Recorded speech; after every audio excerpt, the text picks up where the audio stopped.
En primer lugar, daros las gracias a todas las personas que hoy me acompañáis, a las autoridades, por supuesto a José Luis, que en tan poco margen ha montado este encuentro para vernos hoy y para poder explicar un poco pues el proyecto que tenemos para la Comunidad de Madrid, pero que debe partir, yo creo, de un análisis previo sobre cuál es la situación, cuál es el modelo de la Comunidad de Madrid a día de hoy. Y la primera idea que yo quería dejar hoy clara y dejar encima de la mesa, porque creo que sin un buen diagnóstico no vamos a ser capaces de poder revertir ese modelo, es que el proyecto del Partido Popular en la Comunidad de Madrid no pasa por tener un proyecto de región, sino un modelo de negocio. Un modelo de negocio que opera sobre los pilares fundamentales del estado de bienestar, que opera en sanidad, que opera en educación y que opera en vivienda, y que se basa en, yo creo que tres ejes, tres hipótesis que quiero desarrollar y que quiero poder contaros brevemente. La primera es la erosión de los servicios públicos y la búsqueda de sus sustitutos privados. La segunda es la inyección de dinero público a redes clientelares en todos los sectores y en particular al sector de la construcción. Y la tercera es una apuesta, yo creo que absolutamente decidida en la especulación urbanística, en la especulación inmobiliaria como única forma de crecimiento económico. Estos serían los tres ejes sobre los que opera este plan, que evidentemente se basan en ese sistema fiscal que yo creo que ya mi compañero y amigo Nacho Álvarez ha podido dar unas pinceladas y que de hecho padecemos los madrileños y las madrileñas a día de hoy. Y algunos datos que sustentan esta radiografía, este diagnóstico, es que Madrid es la comunidad autónoma que menos porcentaje de su riqueza total recauda, y lo que se deja de recaudar hay que recordar que son casi 1.000 millones de euros en impuesto de patrimonio y también otras cifras de los impuestos a las grandes herencias, en el impuesto de sucesiones. Y la mayoría social, sin embargo, los trabajadores, las pymes, los autónomos, lo cierto es que pagan prácticamente los mismos impuestos que en cualquier otra parte, porque lo cierto es que siguen pagando IVA, el impuesto de consumo. Este diseño fiscal yo creo que es la condición necesaria que permite esa profundización en la erosión de los servicios públicos, y que de hecho lo que sucede es algo evidente: como se recauda menos, se invierte menos y como resultado cada vez tenemos unos servicios públicos más raquíticos. De esta manera sucede, yo creo, que un fenómeno que es perverso. Muchos madrileños y muchas madrileñas no encuentran en el sistema de protección social suficientemente cubiertas sus necesidades y, por tanto, se ven abocadas a tener que irse al sector privado de forma, si me permitís, coactiva o coaccionada, a tener que encontrar en esos servicios privados precisamente lo que no encuentran por parte de la Administración pública autonómica. Y yo creo que hay un dato relevante que ilustra bien de lo que estoy hablando. Es precisamente el hecho de que ya el 37% de los madrileños tienen un seguro privado sanitario, y la tendencia es al alza. Pero también es precisamente, por ejemplo, la capital, Madrid, la ciudad donde ya hay más alumnos escolarizados en la escuela privada y concertada que en la escuela pública. O tenemos datos absolutamente escalofriantes si hablamos de vivienda y entendemos el dato de que estamos a la cola de Europa en vivienda pública, en vivienda social, solo un 0,3% de vivienda por cada 100 habitantes. Podría seguir con muchos ejemplos, pero creo que estos ilustran bien de lo que estamos hablando. Y el problema es que, efectivamente, los madrileños acaban abocados de forma forzosa a la contratación de esos servicios privados. El problema es que, claro, solo es para aquellos madrileños que efectivamente se lo puedan pagar. Creo también que es importante aclarar que el problema no es que esos servicios privados sean sufragados directamente por la ciudadanía, sean sufragados directamente por los madrileños, sino que es precisamente el dinero público el que se inyecta poco a poco en esos servicios privados, que finalmente acaban en la iniciativa privada.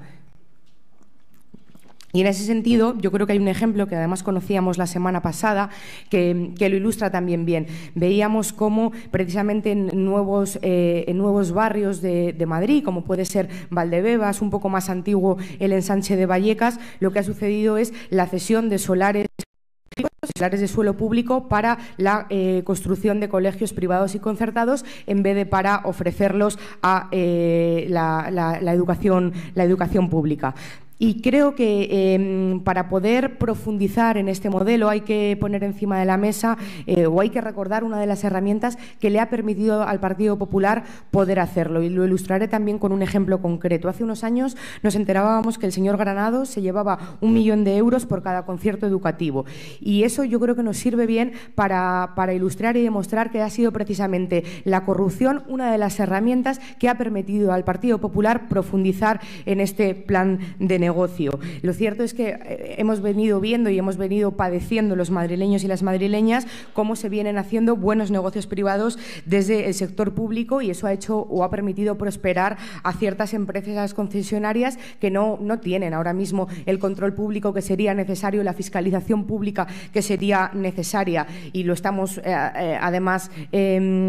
digamos padeciendo doblemente cuando no paran de sucederse la aprobación de normas legales, como pudo ser la ley del suelo en su momento, que está recurrida en el Tribunal Constitucional, como saben, por parte de mi grupo parlamentario, pero que también pretenden hacer, pretenden reforzarlo con la próxima aprobación de la ley Ómnibus. Lo cierto es que el Partido Popular tiene ese modelo, ese plan de negocio, pero que además una otra idea que quiero deslizar hoy aquí es que es un planteamiento, yo creo que profundamente ineficaz, y lo ilustraré con otro ejemplo. Otro ejemplo es el que precisamente sucede cuando se apuesta por el ladrillo y se apuesta por la macroconstrucción o la construcción de macrocomplejos, como pueden ser, por ejemplo, hospitales, pero que acaban teniendo como resultante una situación donde hay menos camas disponibles por habitante que antes de la construcción de esos hospitales. O lo vemos también en ejemplos como la Ciudad de la Justicia, donde desgraciadamente preveemos que alguna constructora se va a llevar la friolera de 500 millones de euros, que por supuesto van a salir del erario público. Y ese ladrillo y la especulación, yo creo que donde más se sostiene o donde más se evidencia ese modelo de crecimiento por el que apuesta el Partido Popular, y creo que tiene mucho que ver también con esos desarrollos urbanísticos que, si no van acompañados evidentemente de unas dotaciones públicas necesarias que garanticen los servicios básicos, los servicios fundamentales esenciales para la población que en un momento dado va a vivir ahí, pues al final nos encontraremos con un crecimiento absolutamente insostenible y con un crecimiento profundamente ineficaz. Evidentemente me refiero a los desarrollos urbanísticos, ya sean todos los del sureste de la región, que además pasa por atropellar de forma deliberada los derechos humanos de la población, por ejemplo, de la Cañada Real, que vive aledaña a precisamente esos desarrollos, pero me refiero también a Madrid Nuevo Norte o la Operación Campamento, que si no incluye también, aparte de esas dotaciones públicas, un suficiente parque de vivienda pública, de vivienda social, pues nos encontraremos que estaremos ante una oportunidad perdida. Y creo que, para acabar esta primera reflexión, creo que lo más grave de este plan de negocio del Partido Popular es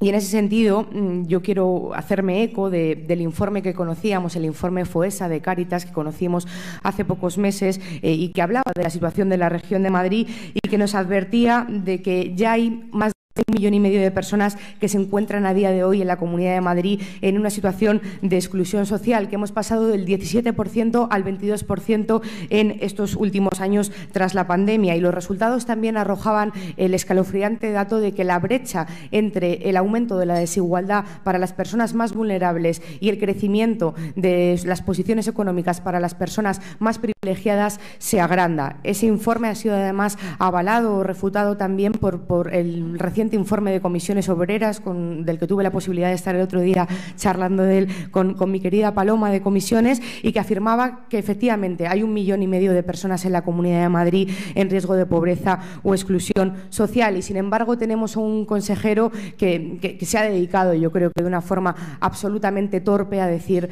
aquella frase que bueno, la voy a recordar, pero que yo espero que la olvidemos, que era aquella frase de: ¿dónde están los pobres? Que yo los vea. Y por por último,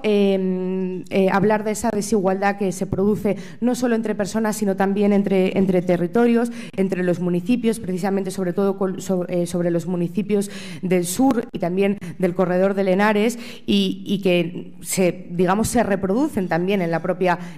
ciudad de Madrid, y de nuevo nos demuestran datos absolutamente siniestros, como el dato de que una persona, por ejemplo, que vive en el barrio de Amposta, en el distrito de San Blas, tiene una esperanza de vida de 10 años menos que una persona que vive, por ejemplo, en el barrio de El Goloso. En conclusión, para acabar esta primera reflexión, yo creo que el plan de negocio del Partido Popular, en el que Ayuso es su versión más perfeccionada, es profundamente injusto, pero también es profundamente ineficaz.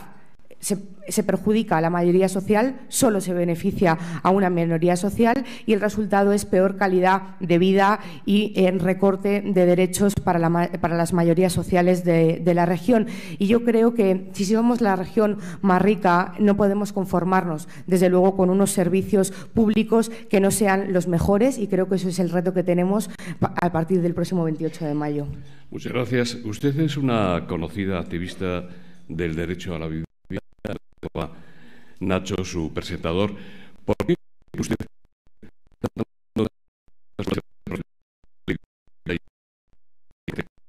Podemos en el Gobierno de la Nación? ¿No cree que, una vez aprobados los presupuestos generales del Estado para 2023, la principal preocupación ahora del presidente Sánchez, cabe el riesgo de que este proyecto entre en el dique seco o tenga que modificarse sus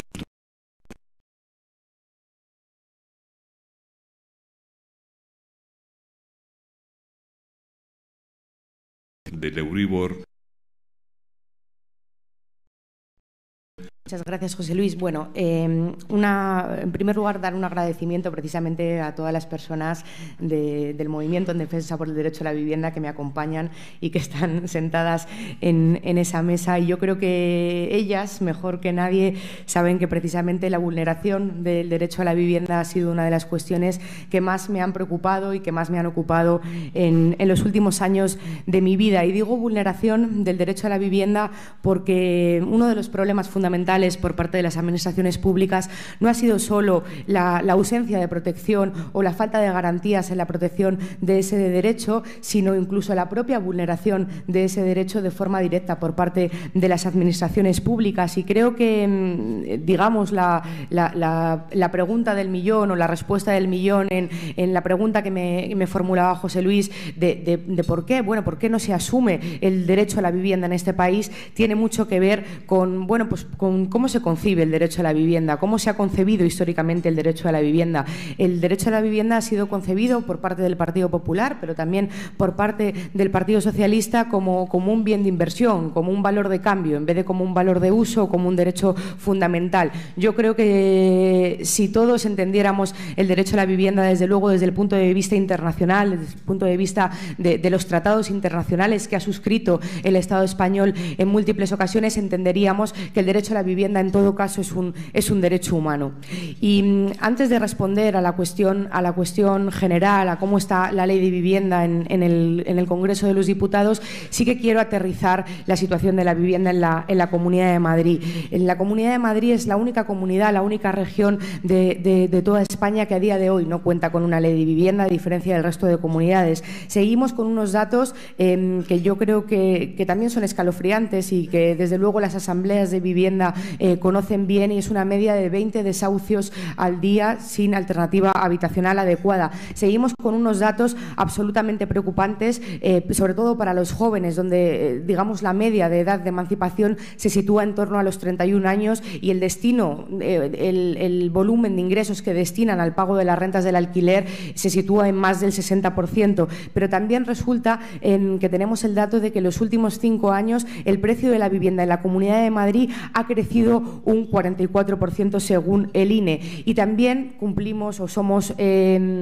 campeones de Europa, desgraciadamente, por acumular el número de dictámenes de condena por parte del Comité de Derechos Económicos, Sociales y Culturales de Naciones Unidas. Todos los casos de condena de ese Comité de Naciones Unidas por violaciones sistemáticas del derecho a la vivienda se han producido en la Comunidad de Madrid y, si no me equivoco, llevamos ya la friolera de 9 dictámenes y, desde luego, somos la nación donde se ha permitido vender vivienda social, vivienda pública,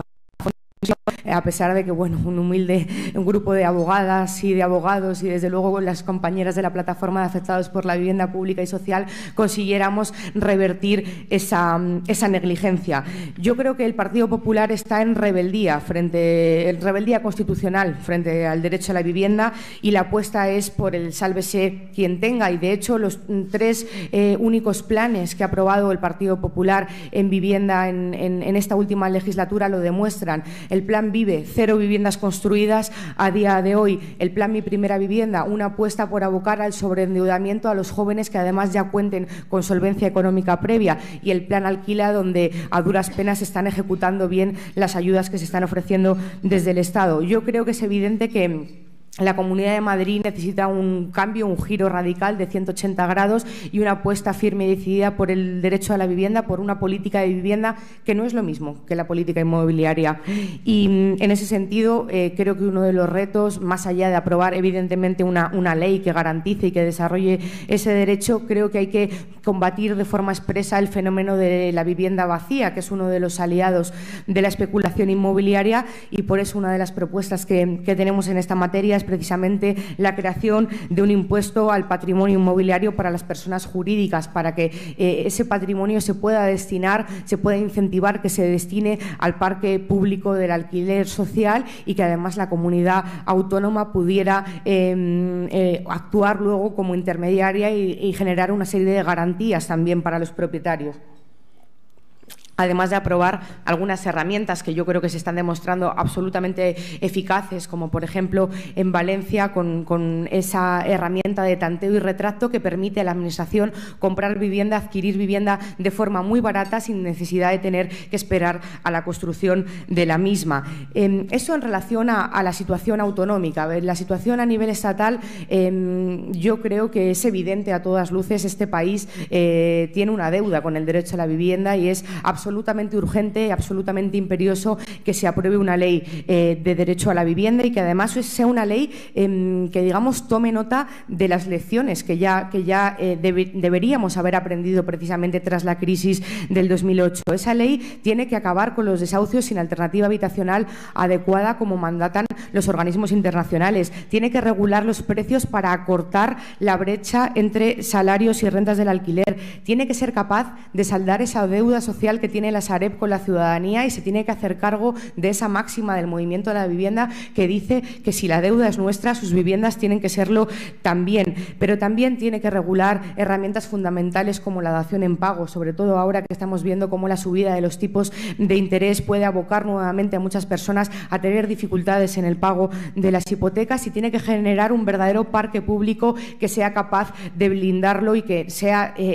no sea enajenable, que no sea vendible a los fondos de inversión. En relación a la situación hipotecaria, yo creo que es evidente que hay que tomar medidas, y las medidas pasan por corresponsabilizar también a las entidades financieras de la situación en la que estamos. Nosotras llevamos mucho tiempo proponiendo algunas medidas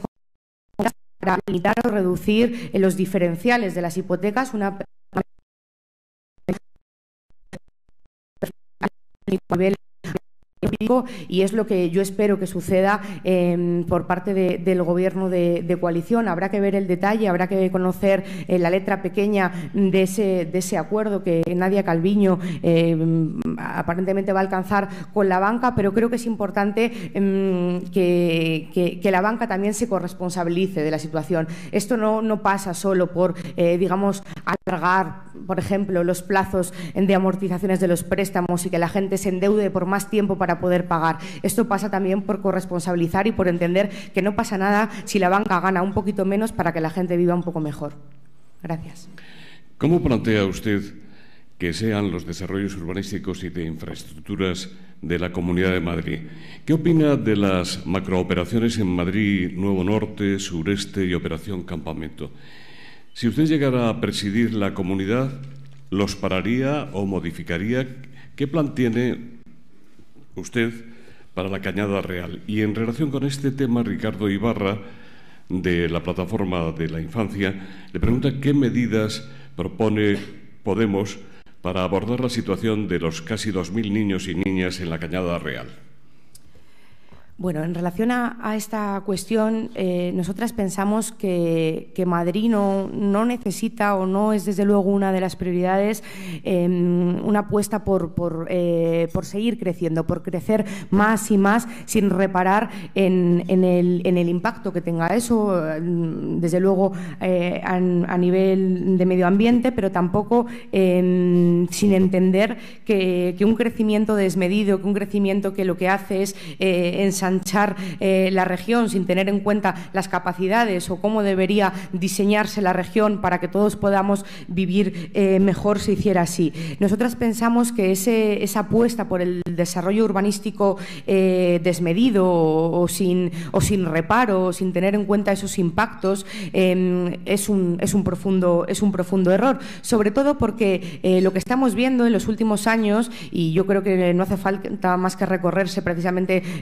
nuevos o no tan nuevos ya desarrollos, como puede ser Valdebebas, como puede ser Las Tablas. Yo he estado con todas las asociaciones vecinales estos meses atrás hablando de cuál es la situación en esos nuevos barrios. Nos encontramos una ausencia total de dotaciones públicas, nos encontramos una ausencia total de colegios públicos, de institutos públicos, de centros de salud, de bibliotecas públicas, de espacios de ocio alternativos para los jóvenes, de residencias de mayores, y creo que no podemos seguir apostando por un crecimiento desmedido si eso desde luego no va acompañado de esas dotaciones públicas. Y eso por un lado. Luego yo creo que cuando hablamos de desarrollos urbanísticos tenemos que poner en el centro la garantía y la protección del derecho a la vivienda, porque de eso se trata. Cuando tú haces un desarrollo urbanístico, a priori lo que quieres, ¿no?, o lo que se debería querer es poder garantizar, poder albergar la expectativa habitacional de familias, de madrileños y madrileñas, y eso pasa por garantizar desde luego los porcentajes adecuados, los porcentajes suficientes de vivienda pública, de vivienda de protección. No vale que sea una vivienda de protección que se califique como tal durante 5, 7, 10, 12 años y que luego esa vivienda pase al mercado libre. Estamos hablando de garantizar vivienda social, vivienda pública, pero además hacerlo de una perspectiva dignificada, desde una perspectiva en la que esté distribuida y redistribuida y donde no esté en permanente amenaza de seguir siendo erosionada, que es la situación que tiene actualmente la vivienda social en la Comunidad de Madrid. Y luego creo que habría que tomar algunas medidas, desde luego, si llegamos al Gobierno de la Comunidad de Madrid el próximo 28 de mayo, que estoy convencida de que sí, que sería, en primer lugar, derogar la ley ómnibus, que es la que precisamente abre la puerta a poder seguir construyendo sin ningún tipo de control, sin ningún tipo de límite, aparte de, por supuesto, la ley del suelo, si es que no lo hace antes el Tribunal Constitucional. Y luego creo que sería muy adecuado y, sobre todo, muy garantista aprobar la primera ley de barrios. Creo que una ley de barrios que fuera capaz de cumplir la máxima de que no puede construirse ni un metro cuadrado más sin establecer unos niveles mínimos de dotaciones educativas, sanitarias y sociales, creo que sería un buen punto de partida para empezar a diseñar la región de una forma diferente. Y creo que una mención aparte, y además así se ha formulado la pregunta, merece la situación de la Cañada Real. La situación de la Cañada Real es una situación absolutamente preocupante y debiera serlo para cualquier gobernante. Es una situación de emergencia humanitaria, es una situación de emergencia social. Es una situación en la que desde hace más de 2 años más de 4.000 personas están viviendo sin luz, están viviendo sin calefacción. Eso está afectando de forma directa, evidentemente, a su salud física, pero también a su salud mental. Eso está conculcando también derechos fundamentales, como puede ser la educación de los habitantes de la Cañada Real, de los niños y niñas que habitan en la Cañada Real, pero también todos los derechos que dependen del hecho de poder tener un hogar en condiciones vivibles, en condiciones decentes. Yo quiero poner en valor el trabajo que está realizando la Plataforma Cívica por la Luz de la Cañada Real, que ha sido capaz de organizarse para interponer la primera reclamación colectiva ante el Consejo de Europa, y que esa reclamación ha sido admitida a trámite, y que yo creo que señala o indica una cuestión fundamental, que es que los derechos humanos se tienen que cumplir, se tienen cumplimiento y no se pueden seguir pisoteando, y eso pasa porque las administraciones públicas den una solución a la Cañada Real, y esa solución, la inminente, la urgente, es que esas personas desde luego tengan derecho a tener luz, a tener contratos, y que haya también una mesa de seguimiento para que las administraciones públicas velen por el sujeto que vive en la Cañada Real, que son los vecinos y vecinas. Tenemos a una administración pública madrileña que ha despedido a 6.000 profesionales sanitarios y luego ha tratado de, yo no sé si subestimar la capacidad de los madrileños y madrileñas y decir que el problema es que no hay médicos, que no hay sanitarios y que no hay sanitarias. Tenemos datos como que somos la región de España con la segunda menor inversión por habitante de todas las comunidades autónomas, 300 euros menos que la media española, y además gran parte de esa inversión se destina de forma directa a la inversión privada. Tenemos el menor porcentaje de recursos destinados a la atención primaria, que es evidente que es la más eficaz, sobre todo porque es la de mayor cercanía, la de mayor proximidad y la que puede evitar, desde luego, males mayores. Y si hablamos de listas de espera, nos encontramos también con algunos datos que desde luego padecemos los madrileños, y a cualquier persona que le pregunten lo podrá refutar. Datos de lista de espera quirúrgica que han aumentado en un 42% desde que la señora Ayuso gobierna. Más de 925.000 personas esperando más de 90 días a día de hoy en la Comunidad de Madrid para una prueba diagnóstica, para una cirugía, para una consulta externa. Este dato ha crecido en más de 150.000 personas, y lo cierto es que la espera para una consulta externa, para cualquier especialidad, estamos por encima de la media que el resto de España. Y yo creo que esto muestra un capítulo más de ese plan de negocio al que me refería al principio de este desayuno, al principio de la intervención. Y creo que hay que dejar claro que es que no es una mala gestión del Gobierno de Ayuso, no es que la señora Ayuso no sepa gestionar adecuadamente, es que es un plan perfectamente determinado y perfectamente consciente para acabar y desmantelar la sanidad pública y hacerlo, digamos, poco a poco, ¿no? Pero lo cierto es que ese es el resultante de ese plan. Y luego, además, afrontar, digamos, la situación con esas externalizaciones a los servicios privados. Y esto no es la primera vez que lo vemos. Lo vimos también en el año 2010 con la ley del área única, que como saben, bueno, pues provocó un auténtico caos en la situación sanitaria, y que la respuesta por parte del Partido Popular fue un intento de privatización de 6 hospitales públicos, que de hecho acabó con la dimisión del señor Laschetti, al que luego Ayuso, como saben, ha rescatado. Y en ese sentido,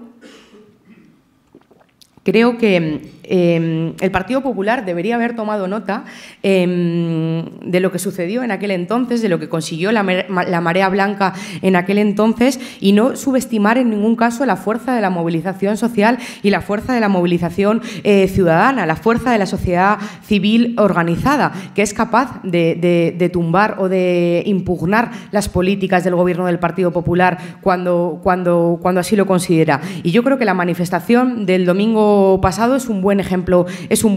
de eso. Creo que lo que sucedió el domingo pasado no fue solo una impugnación al caos sanitario de la señora Ayuso. Yo creo que fue una impugnación a ese plan de negocio, una suerte, si me permitís la expresión, de moción de censura ciudadana a ese plan de negocio de la señora Ayuso. Nuestras propuestas son las mismas que tienen los colectivos en defensa del derecho de la sanidad pública, como no puede ser de otra manera. Necesitamos contratar más profesionales y desde luego hacerlo para la sanidad pública, hasta 10.000 profesionales sanitarios. Necesitamos incrementar el porcentaje de la atención primaria hasta un 25%. Necesitamos aumentar la cartera de servicios que ya presta la atención, la sanidad pública, y nos referimos, por supuesto, a la atención bucodental, a la fisioterapia, a la oftalmología y, desde luego, a la salud mental, uno de los grandes problemas de la región. Pero tan importante es el qué, es decir, tan importante es lo que necesitamos conseguir, lo que necesitamos, desde luego, revertir a partir del próximo 28 de mayo, como el cómo. Y con esto quiero referirme o quiero desarrollar un poco la idea. Decía que es tan importante el qué como el cómo, porque para poder conseguir ese cambio de modelo de región o un proyecto de región que sea capaz de cubrir las necesidades y los derechos de los madrileños y de las madrileñas, necesitamos contar con toda la fuerza social que se movilizó el domingo por la sanidad, pero también con todo el movimiento vecinal que lucha por la salud ambiental de los vecinos y vecinas y que se manifiestan, por ejemplo, en contra de la incineradora de Valdemín-Gómez. Necesitamos contar con toda la fuerza de todas las asociaciones que agrupan a las víctimas, a los familiares de las víctimas fallecidos en las residencias durante el COVID, a esas 7.291 personas que fallecieron como consecuencia directa de unos protocolos de la vergüenza dictados por el Gobierno de la señora Ayuso. Necesitamos contar con toda la fuerza de todas las organizaciones sociales, de todas las AFAS, asociaciones de familiares que pelean por entornos escolares seguros y porque haya educación pública también en las escuelas infantiles. Necesitamos contar con todos los vecinos y vecinas que quieren que haya dotaciones públicas, a las que me he referido antes. Necesitamos contar, desde luego, con todos los taxistas que luchan y que han sido capaces de llevar al Tribunal Constitucional la ley Uber de la señora Ayuso. Desde luego, con los habitantes de la Cañada Real, que solamente exigen el cumplimiento de los derechos humanos.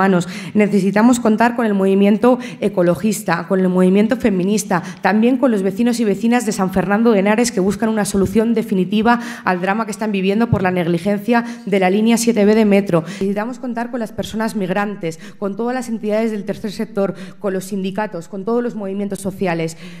Toda esa fuerza social articulada, unida, yo creo que es la que va a ser capaz de desalojar a Ayuso el próximo mes de mayo y, desde luego, de plantear o de dibujar la alternativa de región y de sociedad que tenemos por delante. Y en ese sentido, quiero también compartir la reflexión de que se habla mucho y estos últimos meses, y desde luego desde que yo estoy en política institucional, que saben que es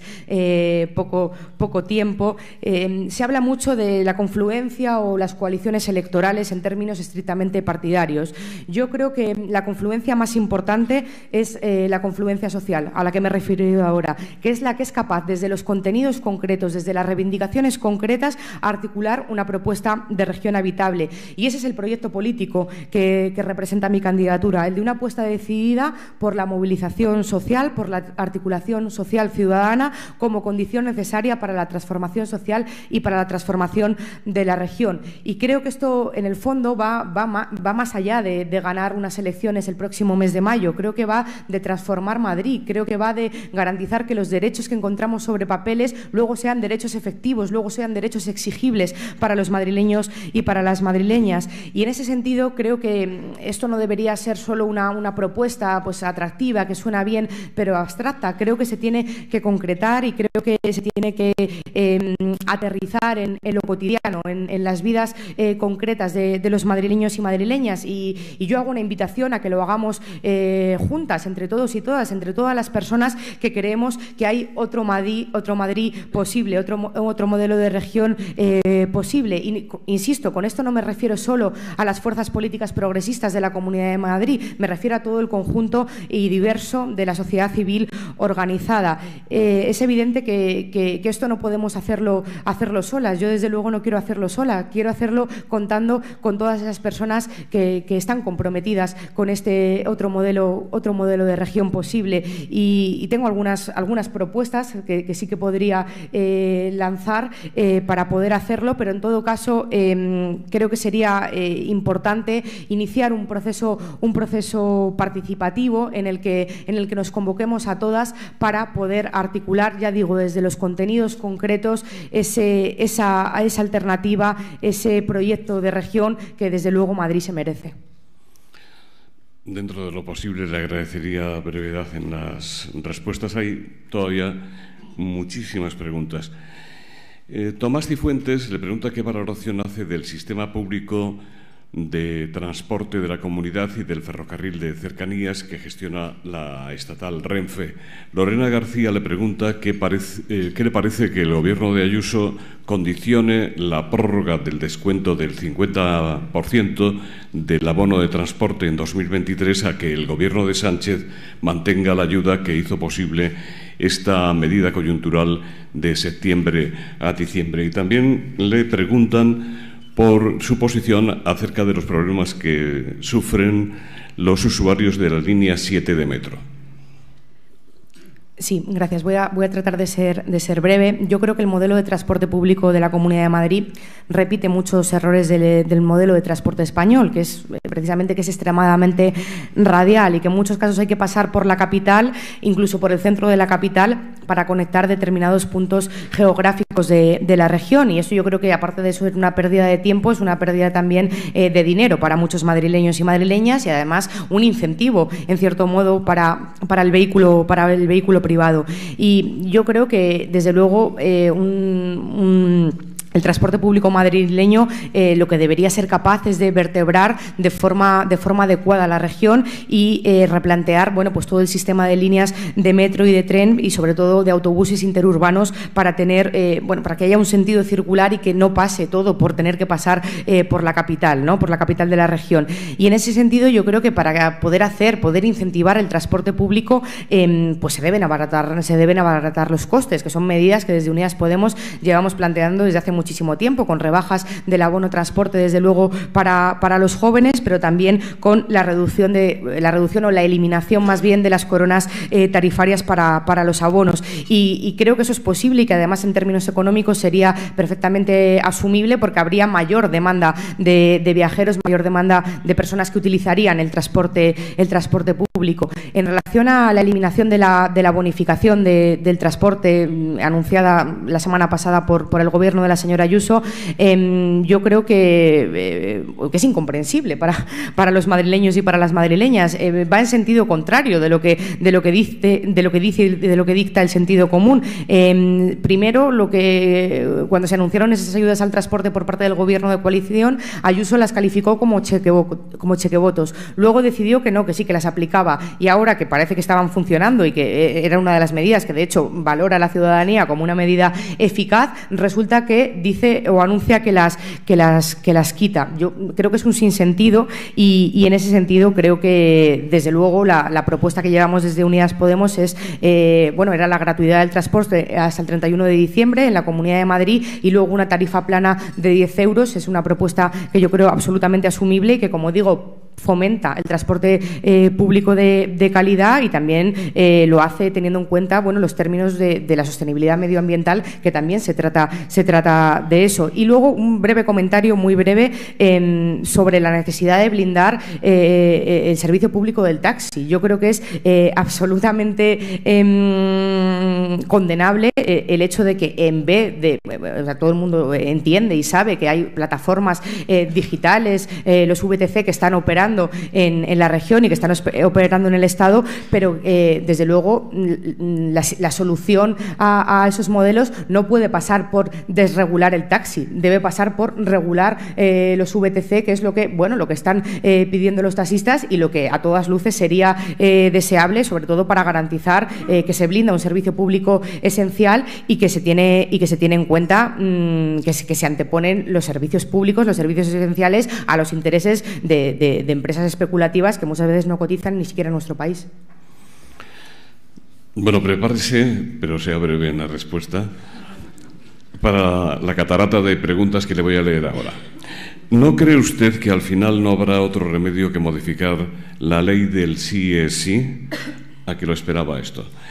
¿Qué le parece el acoso y derribo a que se ve sometida su compañera Irene Montero y la mirada hacia otra parte de Yolanda Díaz, que tan mal le ha sentado a Pablo Iglesias. Julio Ornija le pregunta si es Díaz como Errejón, una traidora al espíritu fundacional de Unidas Podemos. Lourdes Ramos le pregunta: ¿a usted, que es abogada, no le parece extraño que en la ley del sí es sí se haya prescrito una vacatio legis de tan solo un mes frente a los 6 meses habituales, un tiempo mayor para que fiscales y jueces pudieran estudiar mejor la nueva norma y coordinar criterios? Esto le gusta a doña Victoria. Marta Pastor, de Radio Nacional, dice: ¿cuál es su posición sobre las manifestaciones de Irene Montero y Victoria Rosell sobre la aplicación por parte de los jueces de la Ley de Garantía Integral de la Libertad Sexual, ley del solo sí es sí? José Luis Heras, del Mundo Financiero, le pregunta si cree que conviene reciclar a los jueces. No me esperaba preguntas sobre este tema, no, es broma.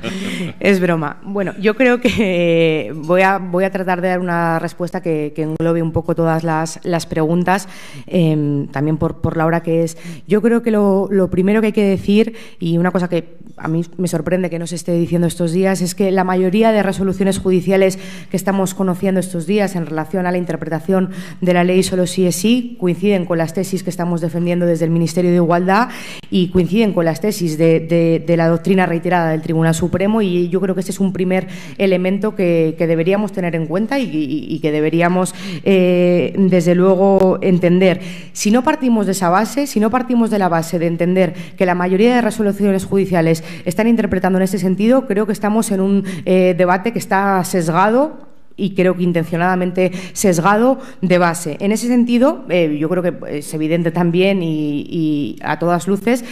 no estamos ante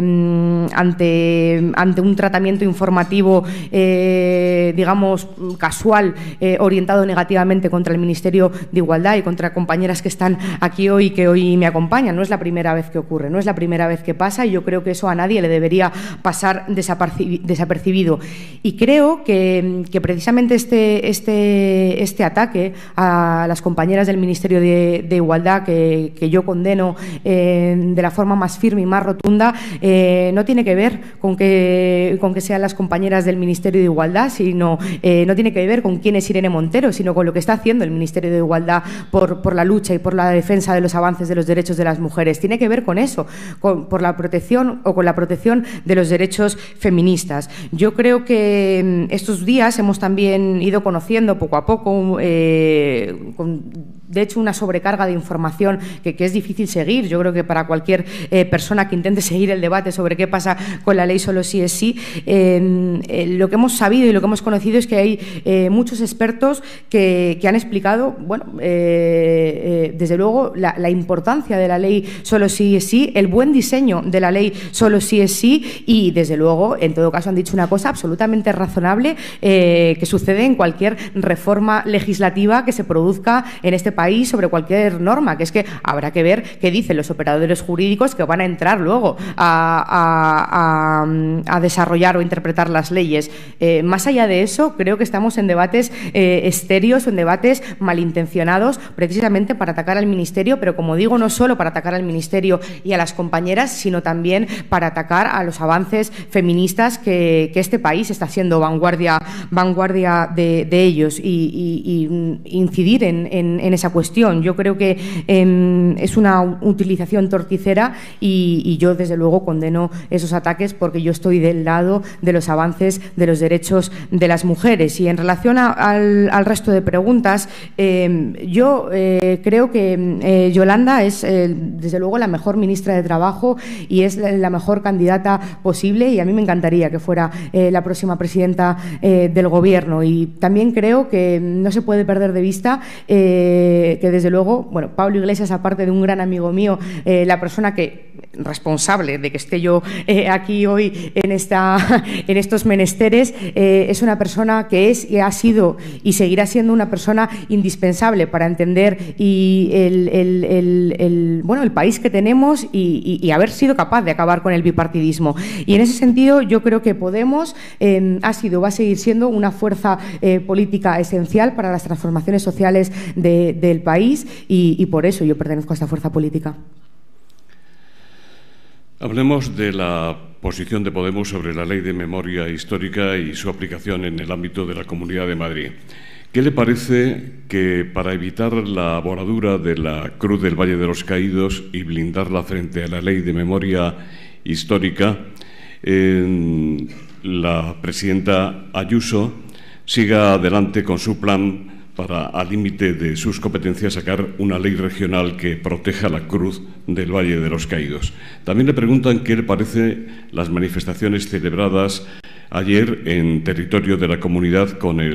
motivo del 20N, ensalzando al dictador. ¿Critica usted a la delegación del Gobierno por haberlas autorizado? Bueno, yo creo que evidentemente la Ley de Memoria Democrática se tiene que aplicar y la señora Ayuso no es quien para estar en rebeldía frente a las leyes que se aprueban por parte del Gobierno de coalición, pese a que lo intente en determinados casos. También anunció que lo haría en el caso de aprobarse esa ley de vivienda estatal. Yo creo que si eso lo hiciera o lo planteara cualquier otro presidente autonómico, estaríamos todos muy alarmados hablando de otra cosa y eso abriría titulares de todos los periódicos. Y yo creo que la Ley de Memoria Democrática lo que es una ley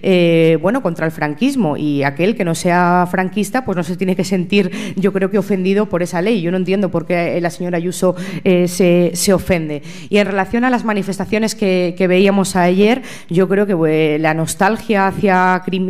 crímenes de lesa humanidad pues no deben tener cabida en nuestra democracia, así de claro. Creo que es evidente y creo que es lo que tiene, ¿no?, la democracia. Y precisamente la Ley de Memoria Democrática lo que prohíbe es la exaltación de la dictadura, y nosotros desde luego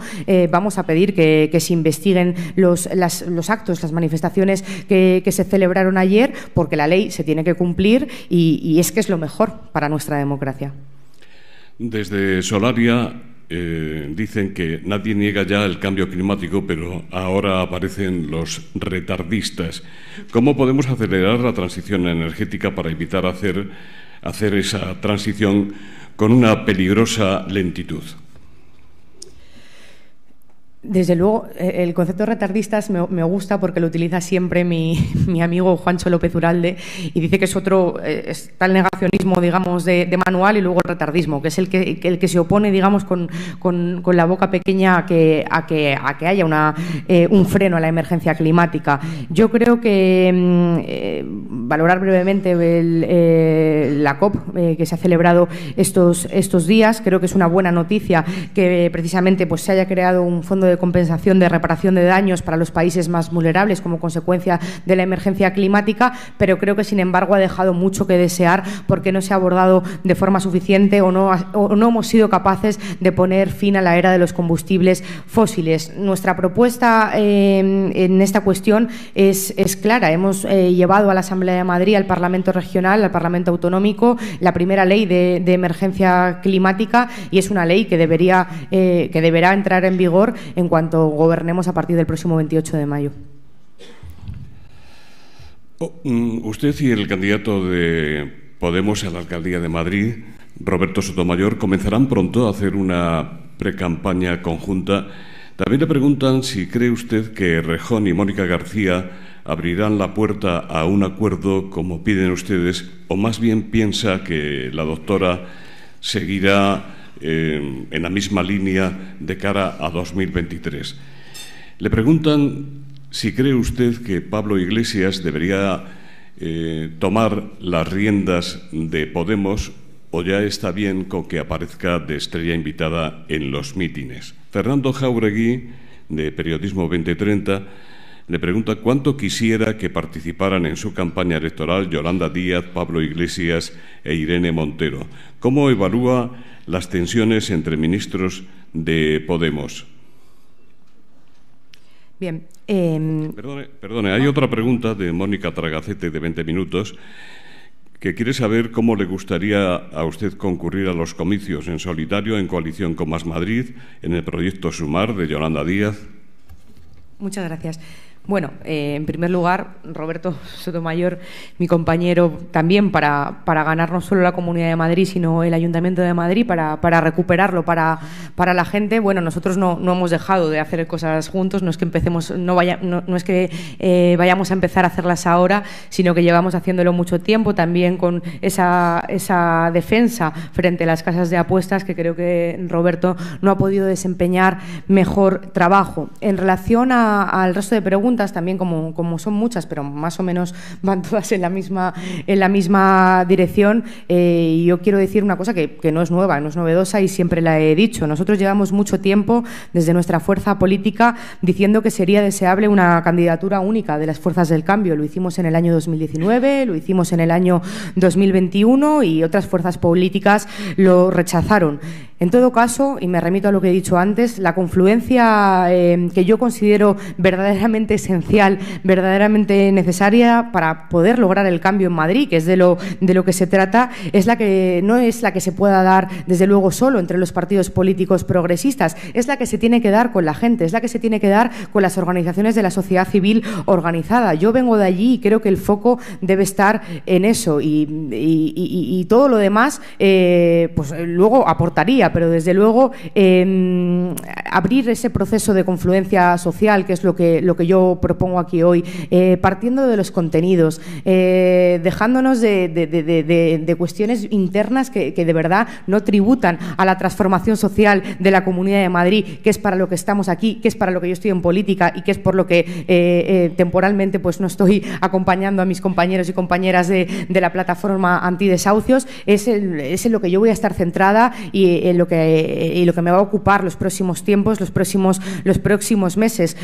Todo lo demás es que no debe hacernos perder el tiempo, no debe hacernos perder el foco, porque mientras nos dedicamos a eso no conseguimos avanzar en las transformaciones que necesita Madrid, que son muy urgentes y que como digo, deben ser, digamos, nuestro foco, nuestra guía en el hacer político para cualquier persona que nos dedicamos a la política.